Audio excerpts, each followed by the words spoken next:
What's up, everybody? It's Izzy, back again with another Q&A after a one-day break because it was my off day. Today I've got push, so on to the first question. What goes on in the mind of a man who spits his gum into the urinal? Dude, I don't even know what goes on in the mind of a lot of men in the men's bathroom. How is it possible that grown men can be so disgusting? Like, just in general, a men's bathroom is the most disgusting place that you can really go as a man on a regular basis. Like, to find someplace more disgusting than that, you'd have to try. Like, you'd have to find like something infested by rats and roaches, or like a drug den.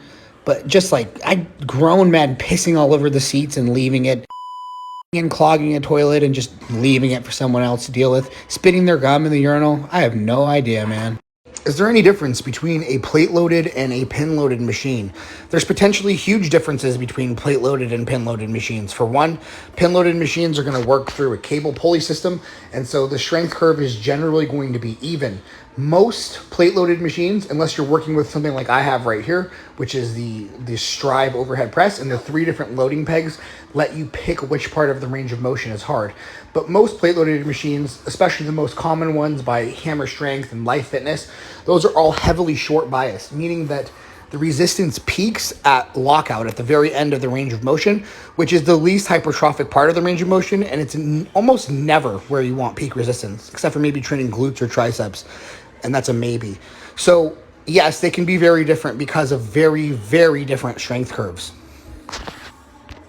How to know if training to failure isn't working for you versus just volume and exercise selection being off. I mean, that's easy. Like, if you're not making any progress on something, then you're doing stuff really wrong.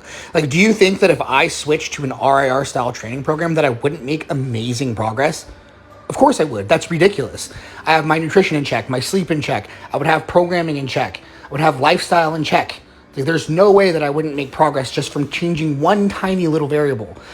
RIR versus failure training is an optimization thing. It's not a like wholesale, it's now this is going to start working. So you're doing something wrong. Easy tell. Is it dangerous to train with a light cold? I've heard it increases the risk of myocarditis. Here's the thing. If I die of a heart attack because I trained with a light cold, my genetics just don't deserve to be passed on. They're not worthy. Like, that's natural selection at its finest. That's natural selection at work. I shouldn't have kids. That should just be the end of my line. Can you imagine our ancestors succumbing to going on a brisk walk when they have a light cold? Are you kidding me? Are you kidding me? No, I'm going to continue to train with a light cold, and anyone who suggests things like this are dangerous, pansy. Have you ever been in a dead-end situation in life? How do you make it better? Let's run with that dead-end analogy, okay? Because life is pretty similar to what I'm about to say. Let's say you're trying to get to a secret spot, right? It's a secret watering hole for fishing, swimming, or something like that. It's completely off-road. It's not on any map. You can't use GPS because it's too rural of an area, and you don't even get service out there. That's not too different from trying to find happiness and fulfillment. It's kind of like this weird place that no one can tell you exactly how to get to it because it's different for everybody. So you're trying to find happiness and fulfillment, and you're off-roading. You have no fucking directions, and you show up at some place, and it's just a trailer in the middle of nowhere, and there's a guy there, and he's like, what are you doing here? And you're like, well, I'm looking for this like secret watering hole. And he goes, oh, I know what you're talking about and where you're trying to go, but you've driven 2 hours in the wrong direction. Well, now you have 2 choices, don't you? You can throw a big fit, or you can start going the other way. Don't get me wrong. It completely sucks that you went 2 hours in the wrong direction, and now you got to backtrack 2 hours and go 2 hours in a different direction, and now it's going to take twice as long as it should have. You made a mistake, and you went in the wrong direction to get to happiness and fulfillment. But what are you going to do? What else are you going to do besides start backtracking? I mean, yeah, you could sit there and cry and throw a fit, but then you're there for even longer. You could at least cry and throw a fit in the car when you're going back in the right direction. I mean, the only way to make it better is to start going in a new direction. Get out of that dead end. Turn around, man.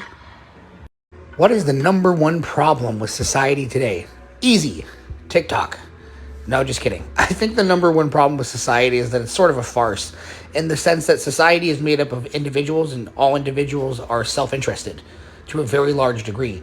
So when you're talking about making decisions that are supposed to be for the best of the collective, of the group, that's really difficult for people to do because they're just going to be so biased towards doing what is best for them instead. So everybody is working towards what's in their own best self-interest. And by necessity, or I mean almost, some of those self-interests will be in conflict with each other. And so it will be impossible for people to do what's best for the collective when they're constantly trying to do what's best for themselves. What does working with you one-to-one for coaching look like? Basically, I just berate you with sarcasm until you break down and become an elite athlete. So you just can't stand it anymore. You just want me to shut up so bad that you're forced to make progress. No. Realistically, it's pretty simple. You just fill out a questionnaire, and then based on the questionnaire and additional feedback from you, if I need it, I will design a program based on, your needs and your equipment availability and your scheduling availability and your goals. And from there, with that custom program, usually what we do is updates on Instagram after every single workout. Yes, not once a week, after every single workout. I will sometimes make programming changes based on a single workout. So it's really the exact same programming strategy that I use for myself, which is fairly reactive in nature. So the frequent updates allow me to give you basically the same process that I do for myself. Have you ever tried a standing leg curl? Is there any difference between a seated leg curl and a lying leg curl and a standing leg curl? So mechanically, if you look at a standing leg curl, it is literally exactly the same thing as a lying leg curl, except you can only do one leg at a time. So unless you're purposely looking for a way to train your hamstrings unilaterally without having to, just do one leg at a time on a lying leg curl, which is totally a legit way to do it, then the only purpose of a standing leg curl is to do unilateral hamstring training. It's exactly the same thing as a lying leg curl. It's literally the same thing. Question number 2 on this same video. What is the purpose of salt in a pre-workout shake? Well, sodium is one of the main, most important electrolytes. It's what keeps you hydrated.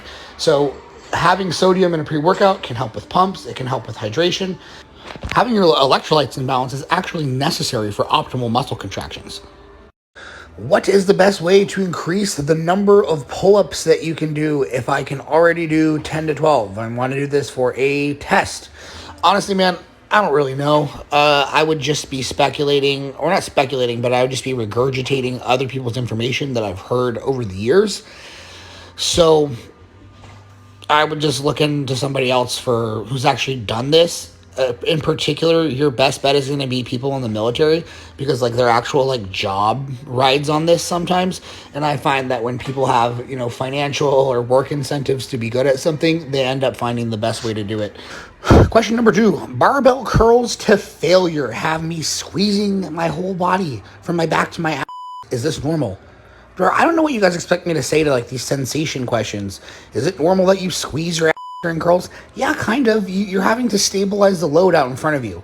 So sure, yeah, it's normal to have to squeeze for stabilization.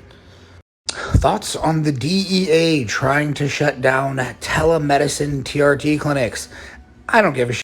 I really don't care.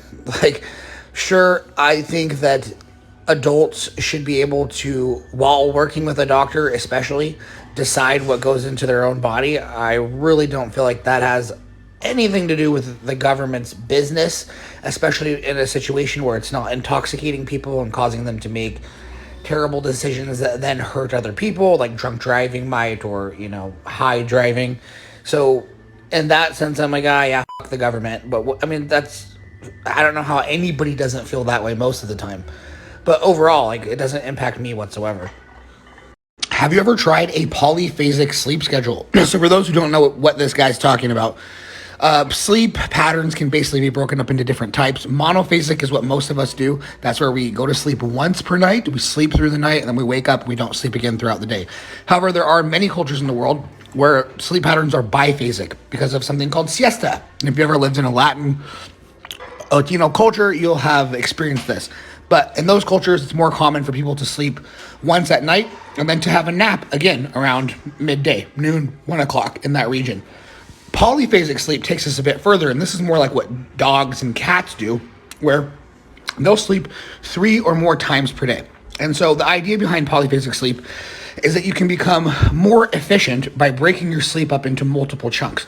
For example, sleeping 2 hours 4 times instead of sleeping 9 hours or 8 hours just once. Here's the problem. It's totally every single time anything like this has ever been attempted in a clinical setting, physical and mental performance plummet. And keep in mind that there is actually an enormous amount of money that has been poured into sleep research because it's critical for the military. And of course, the military here in the US is always well funded, and they want to know what soldiers can withstand.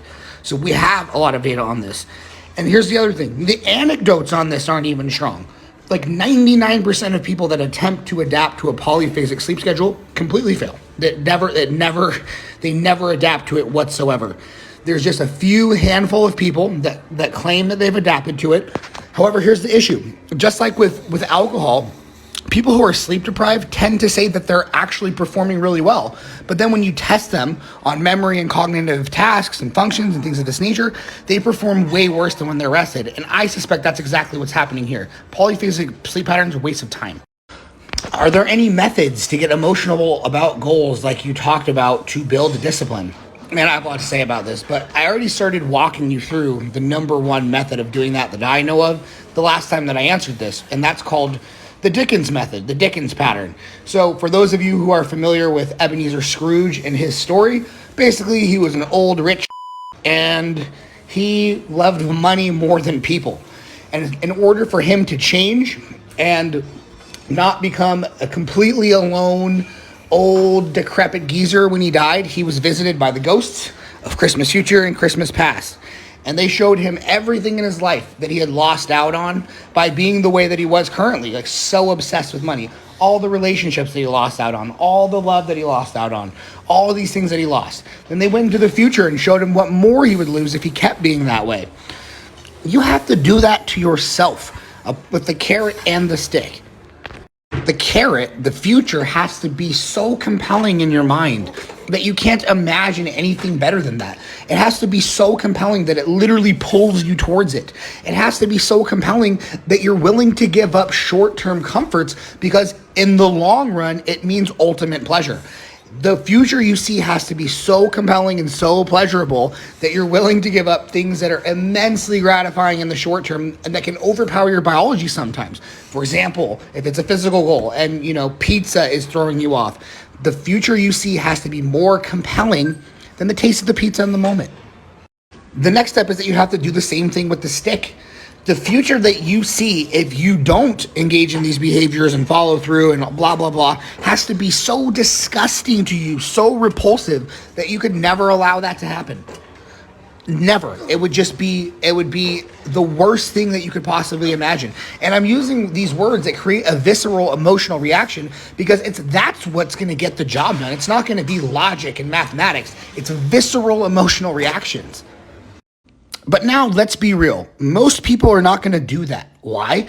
They don't want to feel that bad about themselves every time they have pizza and go out for drinks with their friends on the weekend. And that's perfectly legit. It's perfectly legit to make the rational cost-benefit analysis and say, you know what? Having fun on the weekends with my friends and eating pizza, that's worth it to me. It's worth the cost of never getting to XYZ fitness goal. And that's okay as long as you're not lying to yourself and saying, I have a discipline issue. You don't have a discipline issue. You have a motivation issue. You don't want it bad. You don't want it that bad. You don't want to feel pain. You don't want to give anything up. You want to have your pizza and your beer and have fun on the weekends. And that's fine. But you will never be a world champion or something of that nature with that kind of attitude. So it just totally depends what you want because both are totally legit, but you would do a lot better off psychologically by not lying to yourself and saying, I need to build discipline. You don't.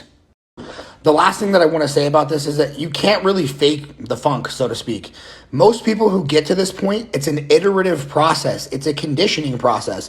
It's not like you can go through one of these exercises one time and then all of a sudden break through to a level of psychological excellence where you're just like Kobe Bryant and Michael Jordan. It's usually you have to do this exercise to get you through the next layer. And then you have to go through in real life. You have to have failures in real life, victories in real life that give you reference experiences where the pain is so real because it's something real, not something you imagined in an imaginary future and an imaginary past, something real that gave you real pain, real joy, real victories, real losses.